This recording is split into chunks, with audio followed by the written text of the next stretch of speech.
수강생 여러분 안녕하세요. 지난 시간에는 1인당 실질 GDP에 대해 살펴보았습니다. 이번 시간에는 북한 주민의 식생활에 대하여 살펴보겠습니다. 북한은 늘 식량 문제로 어려움을 겪어왔습니다. 유엔 식량 농업 기구인 FAO는 매년 외부로부터의 식량 지원이 필요한 국가를 지정해서 발표하는데 북한은 매년 명단에 포함되어 있습니다. 이러한 상황을 고려하면 식량 소비 수준이 개선되었는가 여부는 북한 주민의 생활 수준이 향상되고 있는가를 평가하는 중요한 지표가 될 수 있습니다. 여기서는 주로 김정은 시대에 초점을 맞추어 식량 사정이 어떻게 변해왔는지 살펴보겠습니다. 먼저 가장 중요한 곡물 공급 규모부터 살펴보겠습니다. 그림은 한국농촌진흥청에서 추정한 북한의 연도별 곡물 생산량 추세를 전곡 기준으로 나타낸 것입니다. 전곡이라는 것은 도정 과정을 거친 곡물을 의미합니다. 크게 쌀, 옥수수, 기타로 나누어져 있는데 이는 북한 주민들의 주식이 쌀과 옥수수이기 때문입니다. 기타에는 보리, 감자, 고구마, 콩, 팥 등이 포함되어 있습니다. 그림을 보시면 2000년대 후반에 비해 2010년대 곡물 생산 규모가 전반적으로 증가한 것을 확인하실 수 있습니다. 2006에서 2009년 연평균 생산량은 423만 톤이었는데 2012에서 2021년에는 466만 톤으로 10.2% 증가했습니다. 그 사이 인구도 다소 증가했는데 이를 감안해도 1인당 곡물 생산량은 증가한 것으로 나타납니다. 그림을 보시면 쌀 생산량이 상대적으로 빠르게 증가한 것을 알 수 있습니다. 2000년대 후반과 비교해보면 2012에서 2021년 쌀 생산량은 연평균 20% 가까이 증가했습니다. 반면 옥수수의 생산량은 5% 정도 늘어나는 데에 그쳤습니다. 북한은 곡물 자급률이 상당히 높은 나라입니다. 하지만 일부는 수입이나 원조에 의존하고 있습니다. 따라서 북한의 곡물 공급 상황을 파악하기 위해서는 이 부분까지 함께 고려할 필요가 있습니다. 그림은 앞서 본 곡물 생산량에 중국으로부터의 곡물 수입량을 합하여 북한의 연도별 곡물 공급량 추이를 나타낸 것입니다. 주의할 부분은 각 연도별 공급량은 전년도 생산량에 당해 연도 수입량을 합해서 구했다는 점입니다. 예를 들어 2010년 곡물 공급량은 2010년이 아니라 2009년 생산량 411만 톤에 2010년 수입량 36만 톤을 더하여 구한 것입니다. 그런데 이렇게 산출한 연도별 곡물 공급량 추정치는 실제 공급량과는 어느 정도 차이가 있을 것입니다. 농촌진흥청의 생산량 추계에는 북한 주민들이 개인 농사를 통해 생산한 것은 충분히 반영되지 않았을 것으로 추정됩니다. 또 수입량 통계에 집계되지 않는 비공식 수입도 꽤 존재할 수 있기 때문입니다. 따라서 실제 곡물 공급 규모는 여기 제시된 것보다 더 클 가능성이 높다고 판단됩니다. 다시 그림을 보시면 2013년 이후에는 북한의 곡물 공급량은 대체로 500만 톤 수준을 유지해온 것으로 보입니다. 또 2010년과 비교해보면 김정은 시대 들어와 식량 공급 상황이 다소 개선되었을 가능성이 높다고 말씀드릴 수 있습니다. 게다가 앞서 보신 것처럼 쌀 생산이 상대적으로 많이 증가하여 곡물 구성의 질적 측면도 개선되었다고 이야기할 수 있습니다. 다만 그렇다고 해도 북한 주민들의 곡물 수요에 충분한 수준의 곡물이 공급되는 상황은 아니라는 점도 기억할 필요가 있습니다. 국제사회는 매년 북한을 식량 부족 국가 중 하나로 평가하고 있습니다. 북한의 곡물 공급 상황이 개선되는 양상은 북한 이탈 주민을 대상으로 실시된 설문조사 결과에서도 확인됩니다. 그림은 서울대학교 통일평화연구원에서 매년 북한 이탈 주민을 대상으로 설문조사한 결과를 정리해 놓은 것입니다. 매년 이전 연도에 탈북한 사람에게 북한을 떠나오기 전 약 1년 동안의 주식 구성이 어떠했는가를 물어본 결과입니다. 따라서 그림에서 2019년 조사 결과는 2017에서 2018년 상황을 보여준다고 보시면 될 것 같습니다. 그림은 하층과 중층으로 나뉘어져 있습니다.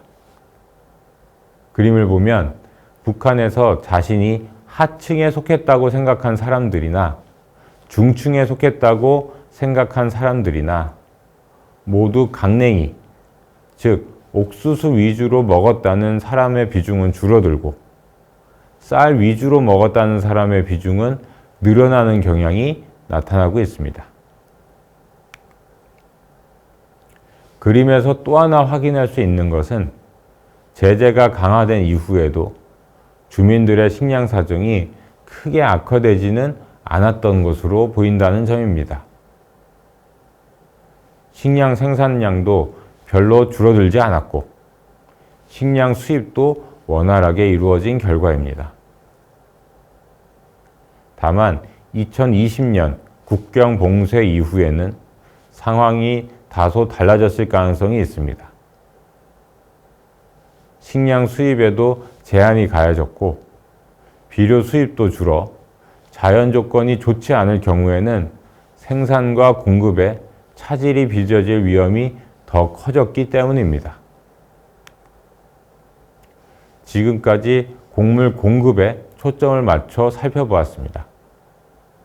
이번에는 북한 주민들의 고기류 섭취에 어떠한 변화가 나타났는가를 살펴보겠습니다.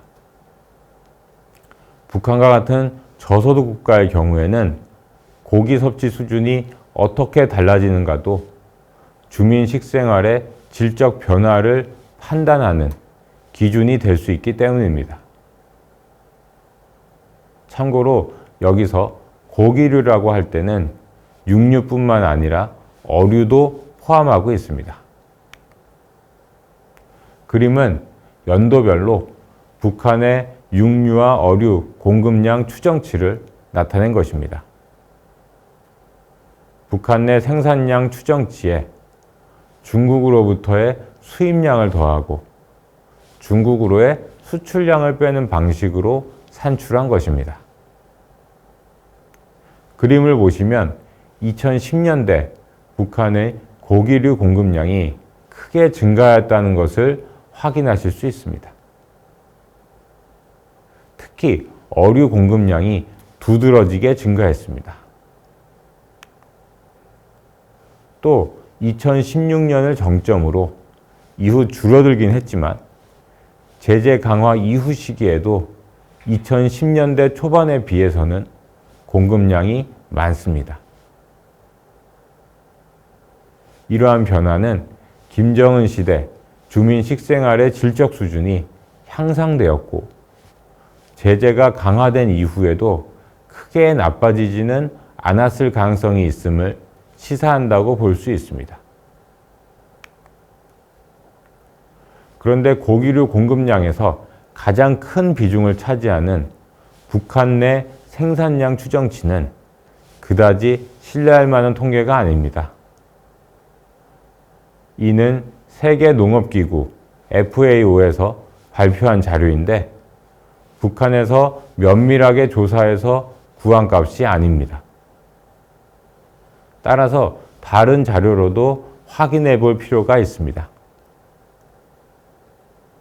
앞서 곡물 소비에 대해 말씀드리면서 서울대학교 통일평화연구원의 설문조사 결과를 인용한 바 있습니다. 여기서도 같은 설문조사 결과를 추가로 살펴보겠습니다. 그림은 고기를 얼마나 자주 드셨습니까? 라는 물음에 대한 조사 결과를 계층별로 나타낸 것입니다. 그림을 보시면 하층과 중층 모두 2010년대 고기 섭취 횟수가 늘어나는 경향을 확인할 수 있습니다. 하층에서는 1년에 한두 번 먹었다는 사람은 줄어들고 한 달에 한두 번 먹었다는 사람은 증가하는 양상이 나타났습니다. 그리고 중층에서는 한 달에 한두 번 먹었다는 사람은 줄고 일주일에 한두 번 먹었다는 사람은 증가하고 있습니다. 앞서 본 육류와 어류 공급량 추정치에 대한 분석 결과와 비슷한 결과라고 볼 수 있겠습니다. 지금까지 곡물 소비, 고기류 소비에 대해 살펴보았습니다. 이번에는 마지막으로 음식료품 소비재 수입에 대해 보겠습니다. 수입 중 곡물과 관련해서는 앞에서 살펴보았기 때문에 여기서는 그 외의 품목을 중심으로 보겠습니다. 그림은 북한이 중국으로부터 수입한 음식료품의 규모를 몇 가지 품목군별로 나타낸 것입니다. 전체적으로 등락이 있긴 하지만 2019년까지 크게 증가하는 추세를 보였습니다. 2019년 수입액은 2010년 수입액의 3배 가까이 됩니다. 제재가 강화된 이후에도 수입 규모가 증가했다는 점이 특히 눈에 띕니다. 품목군별로 보면 동물성 제품, 식물성 제품, 식용유, 조제식품 모두 증가한 것으로 나타나고 있습니다.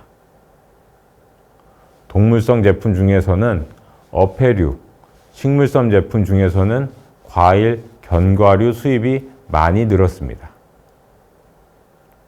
또 조제식품 중에는 당류인 설탕 과자와 음료, 주류, 식초 등의 수입이 크게 증가했습니다. 이들 품목은 대체로 기호식품이나 식생활의 질적 향상에 도움이 되는 품목에 해당한다고 볼 수 있겠습니다. 이처럼 기호식품 위주로 음식료품 수입이 증가한 것은 김정은 시대 들어와 일부 계층의 식료품 소비 패턴에 질적인 변화가 나타나고 있음을 시사한다고 볼 수 있습니다.